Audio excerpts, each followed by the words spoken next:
Une histoire abracadabrante. Une femme est morte quand son conjoint s'est amusé à jouer au lancer du couteau. Mais il manquait de précision. Il visait une pomme sur la tête de la victime. C'est son cœur qui l'a frappé.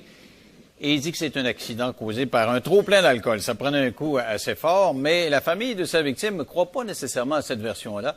J'en parle avec la fille d'André Gagné, Nadia Lafontaine, qui est avec son conjoint, donc le gendre de la victime, M. Roger Normandin. Bonsoir à vous deux.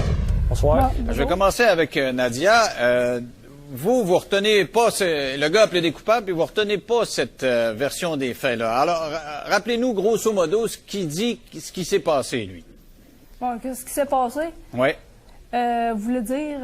Qu'est-ce qui s'est passé le soir où votre mère a perdu la vie? Bon. Là, je vais enchaîner, sauf rien, M. Lévesque. Allez-y. OK, parce que là, elle est encore sur les émotions, qu'on peut dire. Là. OK. Ce qui s'est passé, c'est que d'après sa version à lui, premièrement, on a une version. OK? Lui, il dit que elle a dit, si tu m'aimes, prouve-moi ton amour, m'en va m'accoter au ras de mur, puis elle se met une pomme sur la tête, puis lance deux couteaux. Ça, c'est farfelu. Une personne logique, pourrais-tu demander à quelqu'un, si tu m'aimes, ça allait une pomme sur la tête, mais c'est du couteau. Ça, attention, il dit que c'est elle qui aurait dit ça? Et voilà. Mais là, exact. Mais sauf qu'on a la version du meurtrier seulement, M. Roson. En plus, il était 4 dans la maison. Puis les 4 personnes, ils n'ont pas été... personne n'a témoigné en cours. Puis ça va, en plus de ça, là, c'est pour ça que la vraie vérité, seul le meurtrier le sait. Parce que l'avocat de la couronne, il a déposé une cassette en disant au juge, écoutez, on a la cassette du 911 quand ils ont appelé le 911, OK? Puis là, on attendait observement Jean Roson dit, hey, tu diras qu'elle est tombée sur une hache. Voyez-vous, il était en train d'essayer de vouloir maquiller la scène de crime. Fait qu'il s'arrêtait vraiment. Puis là, en cours, son avocate a dit qu'il avait des remords puis qu'il l'aimait. C'est faux. Parce que si vraiment ça aurait été vrai, là, ben quand il aurait été un accident, il aurait entendu pleurer, il aurait dit, qu'est-ce qu'il a fait là? Comprenez-vous, là? OK. Alors, sur le 911, c'est pas ça qui se passe. Il dit, il y a eu une hache, un problème avec une hache. Il parle pas de couteau, puis il parle pas de concours. Exactement. Sur le 911, il dit aux autres témoins qu'il y a là, dites qu'elle est tombée sur une hache. Fait que c'est logique, celle-là. Là. Fait que ça veut dire que si il aurait aimé vraiment, comme vous avez dit tantôt, il n'aurait pas agi comme ça. Ah, mais est-ce que c'est pas une histoire de gars chaud puis de femmes pactées aussi? Parce qu'on a dit qu'on a bu quelque chose. Attendez que je me retrouve. 42 bières et 120 onces de whisky et des cognacs au cours de la soirée. C'est une grosse brosse, ça, monsieur, là. Oui, vous avez peut-être raison, mais elle était dessus en boisson comme les autres. Comme vous disiez, il y a un témoin et c'est celui qui l'a tué. Lui, il peut dire qu'est-ce qu'il veut. Elle est morte, elle peut pas rien dire. Puis deuxièmement, qu'il s'aille intoxiquer ou pas, c'est pas un jeu que jouer avec la vie d'une personne. Écoutez, c'est pas logique, là. Il y a quelque chose, moi, je trouve que ça a l'air bizarre, cette affaire-là. Ça. Nadia, est-ce que votre mère prenait un coup régulièrement? Est-ce qu'elle prenait un coup fort? Ah, non. À l'occasion, normalement, là. OK. C'était pas une soulonne, là. OK. Donc, cette histoire de gros party comme ça, c'était dans l'exception pour elle. Ouais, ben là, je comprends. Ouais, il était tout dessous, là, comme OK. on a entendu Dites-moi, parler. est-ce que ça faisait longtemps qu'elle était avec ce gars-là? Quelques mois, 3-4 mois. Elle était récemment divorcée de votre père, finalement. Non, pas mon père. D'un gars qu'elle avait marié. OK. Donc, ça faisait déjà un petit bout de temps qu'elle n'était pas avec votre père. Non, hey, ça fait 20 ans qu'elle n'est plus avec mon père. C'est un autre gars qu'elle avait connu, puis elle avait marié, puis elle n'était plus avec. Et l'avez-vous rencontré, ce gars-là, le nouveau chum, là, celui qui lui a lancé des couteaux, là? Ah non, le meurtrier, je ne l'ai pas rencontré, mais ma soeur, oui, elle était elle était visiter ma mère 3-4 fois chez ma mère. Et comment elle l'avait trouvé? Ah, elle l'a trouvé, elle n'avait peur. Elle avait peur de lui? Ah oui, elle dit, elle trouvait... Quelle face qu'il faisait aussi? C'est-à-dire? Ah oui, c'est vous ce qu'il disait à ma mère? Non. Il disait, je vais te tuer, toi, André. Ha, ha, ha! Quand il était sous, là. C'était des jokes de gars chauds, c'était je vais te tuer. Oui, là, il disait ça devant ma soeur à ma mère. Donc, il prenait un coup pas mal, le gars, là. Vous dites qu'il était pacté, là. C'est un gars qui prenait un coup fort. Oui, il saoulait tous les jours. Oui, mais même, il prenait un coup fort, ça n'a pas rapport ben là-dedans. Là. Premièrement, lui, il dit que c'est accidentel. Ben, c'est parce que lui, il dit que c'est lié à l'alcool. Oui. C'est son argument. Alors, voilà. s'il prend un coup fort à l'année, c'est pas une Exact. Mais exception. normalement, l'alcool n'a pas d'excuse, si je ne me trompe pas. OK? Puis deuxièmement, moi, j'ai le rapport du coroner ici. Là. Le rapport du coroner, il dit qu'elle a eu 3 coups de couteau. Fait qu'elle veut me faire croire que quelqu'un peut... c'est accidentel, 3 coups de couteau. 1 coup de couteau, ça peut être un accident. Mais 3 coups de couteau, là, elle a été piquée 2 fois, pas beaucoup. Puis ouais, continue, promo. Voyez-vous, il y a quelque chose qui ne marche pas là-dedans. Oui. C'est intéressant ce que vous soulevez là. Vous dites, s'il l'a touché une fois, normalement, il aurait dû arrêter. Ben la logique, c'est où, d'après vous? Ouais. Non, mais écoutez. Ben oui, ça va être un jeu. Et voilà, puis là, ben, quand nous autres, on était au procès, vendredi passé à Granby, là, puis l'avocat de la couronne, il disait que le témoin a dit qu'il était bien chaud quand il lançait des couteaux. OK, après ça, l'avocate, son avocate à lui, a dit non, c'est pas lui qui chambranlait, elle dit c'est elle. Quel rapport, là? C'est automatiquement, si lui, si c'est vrai qu'il était chaud de même, c'était doublement encore. J'aurais été un responsable pour Saint-Saëns, dire on ne fait pas un tel jeu, si c'est vrai ce jeu-là. Maudit meurtrier sale. Mais quand vous analysez le tout, je trouve que ça ressemble pas bien à qu'est-ce qui dit, mais là, il y a sa version. Puis deuxièmement, il y avait 3 autres témoins. Puis si, ça serait vrai tout ce qu'il dirait. C'est qui les 3 autres témoins? Qui étaient là? Il y avait l'ancienne blonde à lui qui était là. Oui, Ouais. Joanne Gregg. Après ça, il y avait un autre monsieur qui était là. René Turcotte. Il était 4. Ça, c'est son coloc, ça, je pense. Hein? Ouais. Voilà. Fait que ça veut dire que si ça aurait été vrai, sa version à lui, il aurait dit au Hans, moi, j'ai des témoins, ils vont nous vous dire qu'est-ce qui s'est mis à passer, que c'est vraiment passé. Pourquoi les témoins ont pas nous témoigner? Ils n'ont pas parlé, eux autres. Ben ouais, mais... Pourquoi ils n'ont pas été témoignés encore? Il faut savoir lire entre les lignes, là. Puis à un moment donné, moi, je me souviens d'une chose en passant, à peu près une semaine ou 2 avant qu'elle se fasse tuer, elle était au téléphone avec sa fille Nadia, puis Nadia a mis le téléphone sur main libre, elle attendait. Puis d'un coup, là, son chum en arrière, il s'est mis à sacrer, je ne répéterai pas les sacs. Vas-tu le raccrocher le téléphone, toi? Elle répond, elle dit, je tentais de parler avec ma fille. Raccroche-lui, j'ai un téléphone à faire. Fait que quand ma blonde lui a raccroché, il dit, sais-tu, son chum, il l'aime en tabarnak. Ça fait même pas 3 mois qu'il est avec, puis il se sac après. Puis là, en cours, vendredi, là, il y avait des remords, puis il l'aimait, puis... Ah oui, c'est ça. Il dit au téléphone, il dit, je vais te tuer, oui. Il dit, André, il était toujours sous. Il dit, je vais te tuer, toi, André. Mais comment se fait que votre mère tolérait ça? Est-ce qu'elle avait un passé de molestie? Est-ce que c'était une femme qui s'est toujours laissé parler comme ça? Ou... Ah non, pourtant, c'était pas une femme gênée. Elle était capable de lui répondre, mais vous n'avez pas lui répondre, ou quoi? Oh oui, là, elle pensait que c'était des farces, tu sais. Elle dit, arrête de faire des farces plates, toi. Puis, je pensais pas que t'as pris là-dessus pour de vrai un jour. OK, mais j'en reviens à ce que vous disiez tantôt, M. Normandin, là. Ils sont les 4, ils prennent un coup, puis d'après la version du gars en question, c'est la femme, donc votre mère, la victime, qui dit, on joue-tu à lancer des couteaux? Ma belle-mère, oui, c'est ça. D'après la version de celui qui l'a tué, le tueur, le meurtrier, c'est sa version-là, mais les autres, personne n'a corroboré ça. Parce que ça, vous dites, moi, du commencement, moi, je veux pas, vous savez, là, faire attention aussi à nos paroles, que ce qu'on dit, là, c'est que, depuis le début, moi, j'ai dit à l'avocat de la couronne que ce dossier-là, je trouve ça bien drôle. Puis même, j'ai montré le rapport du coroner à 2 policiers, puis j'ai dit ça, qu'il était accusé d'homicide criminel, mais c'est accidentel, ils regardent ça, ils se sont regardés, tous les 2. Ils ont dit, c'est quoi le nom des policiers? Ben, j'ai dit, on avait une autre feuille, là, je sais pas. Puis là, ils ont dit, ça va, ils ont dit, ouais. Et c'est-tu correct? C'est pour ça, c'est une histoire, je trouve, qui n'a pas de sens.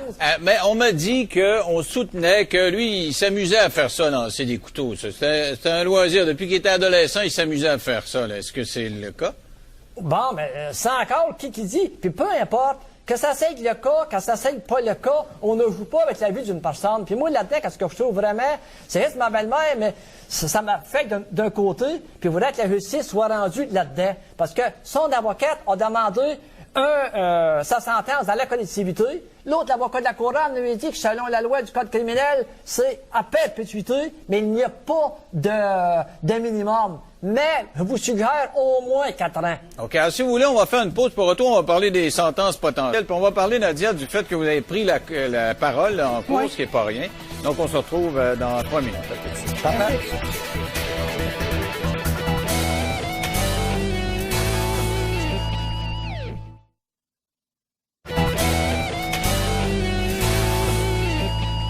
Alors avec moi, la fille d'André Gagné, qui a été tuée par un lanceur de couteaux amateur, qui était son conjoint, Nadia Lafontaine, donc qui est avec son conjoint, donc le gendre de la victime, M. Roger Normandin.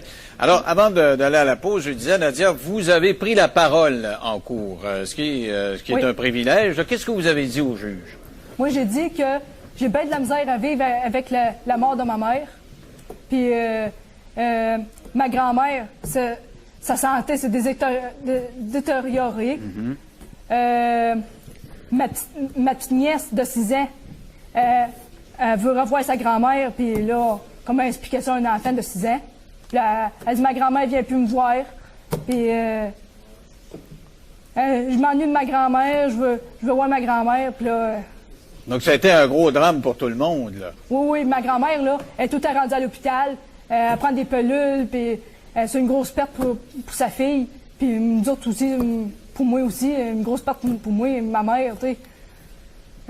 Puis ma mère, dans la vie, c'est un maudit meurtrier sale, là, il mérite la prison à vie. Puis vous prenez ça comment, là? C'est bien beau les autres, là, mais vous? Moi? Ouais, comment vous prenez ça?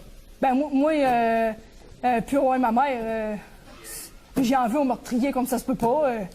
Vous avez de la colère, on la sent, la colère. Vous avez beaucoup de colère en dedans. Oui, oui. Parlons me sens perdu, me sens... puis ma mère, là... Vous l'avez appris comment, son décès? Parce que c'est tellement bizarre comme décès, là, et vous n'avez pas appris ça aux nouvelles à la TV. Qui vous a expliqué ce qui s'est passé, là? C'est la police qui s'est rendue chez nous, chez mon père, puis il a dit ça à ma soeur. Puis là, ma soeur m'a appelé. C'est l'ancienne blonde du meurtrier qui a dit aux polices, vu que ma soeur y avait été, il a dit où ma soeur habitait, puis comme elle rejoint ma soeur. OK. qu'elle habitait. On parlait de sentences possibles tantôt, M. Normandin. Oui. La défense qui dit, bon, ben tout le monde était sous, incluant la victime, il n'y a pas d'intention coupable, donc une sentence à purger dans la communauté, ce serait bien. Alors que la couronne dit, ben ce serait peut-être mieux de l'envoyer en prison pendant un petit bout de temps. C'est de la négligence criminelle ayant causé la mort. Exact. 4 ans. Vous placez où là-dedans? Ben écoutez, moi je me place que je voudrais que la justice soit faite. Mais moi je trouve que la façon que ça fonctionne, je trouve que c'est pas assez sévère. Lui, il a enlevé la vie à une personne, OK? Bon, ben, peu importe la façon que c'est arrivé, lui, il dit que c'est accidentel, mais si vous analysez comme vous le dossier, vous voyez que c'est pas accidentel. Mais même, disons que c'est accidentel, puis disons qu'il est à chaud. Bon, mais premièrement, la boisson n'a pas d'excuse. Puis ce gars-là, s'il n'est pas assez intelligent pour marcher parmi le monde et qu'il a une place pour se faire soigner le restant de ses jours. Maudit gibier de potence. Mais là, qu'est-ce que on a répondu au cours du procès? Parce que vous vous dites c'est pas clairement établi si effectivement il est responsable ou pas. Les 3 coups, là, parce que vous l'avez souligné tantôt, il y a un coup de couteau qui est plus profond et les 2 autres, elle a été frappée par un couteau. Lui, il dit, je les ai lancés pour m'amuser, à sa demande. Exact. Mais comment en cours, parce que votre objection a bien du sens, là, comment en cours on répond au fait qu'après y avoir touché une fois, il aurait dû arrêter? Qu'est-ce qu'il répond à ça? Là? Bon, ben là, vous posez une bonne question. Ils l'ont pas dit, ils parlent d'un coup de couteau. Un coup de couteau. Fait que moi, je ne comprends pas. Il dit, moi, il n'a pas le droit de témoigner. Il parlait à quelques reprises avec l'avocat de la couronne, puis il n'a pas l'air à m'aimer bien. Et puis, en tout cas, ça, c'est notre affaire. Et puis, parce que moi, je lui disais qu'est-ce qu'il n'était. On disait, moi, savez-vous mon impression que ça me donne? J'ai dit ça vendredi, là. Et moi, ça me fait l'impression que là-dedans, il n'y aura pas grand-chose. Il me regarde, il dit, toi, t'as pas un mot à dire là-dedans, toi. Ben, il dit, écoutez, fait là, il dit, elle, ça veut parler. Il dit, elle, sa fille, elle a le droit de parler. Elle peut-tu parler? Même, c'est moi qui ai trouvé de demander à l'avocat de la couronne qu'elle parle au juge. L'avocat de la couronne, il l'a même pas rencontré. C'est nous autres, c'est moi qui fais des démarches pour dire, elle veut parler au juge pour dire, expliquer ses émotions au juge. Sinon, le juge, il l'aurait jamais entendu. Et qu'est-ce que vous répondez au fait que la défense dit, écoutez, il n'y a pas d'intention coupable là-dedans. Là. Le gars, il n'a jamais voulu faire ça. Là. Vous, pacter ou pas pacter, là, OK, vous prenez pas l'excuse de la boisson, c'est correct, mais il n'y a pas d'intention quand même. C'est un accident. Là. Ben oui, mais monsieur Lévesque, c'est ça? Oui. Bon. Êtes-vous capable de m'expliquer, vous, que quelqu'un peut lancer 3 couteaux, puis c'est pas accidentel, le troisième. De 13,5 cm de Écoutez, profondeur. là, le premier coup qu'il l'a frappé, si, quand il l'a blessé, il aurait dû arrêter immédiatement, c'est vrai que sa version, tout ça, je trouve que sa version est drôle quand on regarde le rapport du coroner. Après ça, il a essayé de la ranimer, qu'ils disent, puis là-dedans, mec, il y a une côte ou deux de cassée. Mais la personne qui est en train de s'éviter de son sang, je pense, c'est pas la méthode, comprenez-vous, là? Peser ses côtes, Bon, là, puis puis- deuxièmement, c'est comme j'ai dit tantôt, quand la cassette du 911 qu'ils ont entendu, puis qui dit froidement, hey, dites qu'elle est tombée sur une harpe. Ben là, écoutez, là. Mais M. Normandin, quand on est pacté, mais vraiment en dernière limite, il n'y a plus de logique qui tienne. Hein. Ça marche. Alors, quand on prend 42 bières à 4, plus 120 onces de whisky puis de cognac, je présume qu'on sait plus ce qu'on va, puis qu'on lance les couteaux, puis on sait plus, je sais pas, là. Ben là, ça doit être l'argument qui a été soulevé par la défense à ce Ben moment-là. oui, écoutez bien, M. Lévesque. Une personne qui est sous, là, ça va dire n'importe quoi, puis oh, il répondrait pas. Il parle très bien quand il l'a entendu sur la cassette. On va dire que c'est une harpe. Peut-être, la boisson, à un moment donné, je pense qu'il n'avait peut-être, mais, écoutez, là. S'il l'aurait aimé, là, il l'aurait pas tué évaluer de toute la même. situation. Puis, ben, le gars est chaud, un couteau, on l'applique un peu, un deuxième, puis le troisième qui a rentré de 13,5 cm, monsieur, là. De profondeur. Il a fallu qu'il l'ait lancé fort dans la toile, le couteau. OK, alors, Nadia, je vous laisse le mot de la fin. Ça s'en vient le 15 juin, là, ce sera la sentence. Qu'est-ce que vous souhaiteriez, vous? Moi, au moins, la prison à vie, ce gibier de potence-là. OK, c'est clair. On va suivre ça. Éventuellement, on se reparlera au mois de juin. Moi, j'espère que ça peut être rendu. Merci à vous deux. OK, bonjour. Au revoir.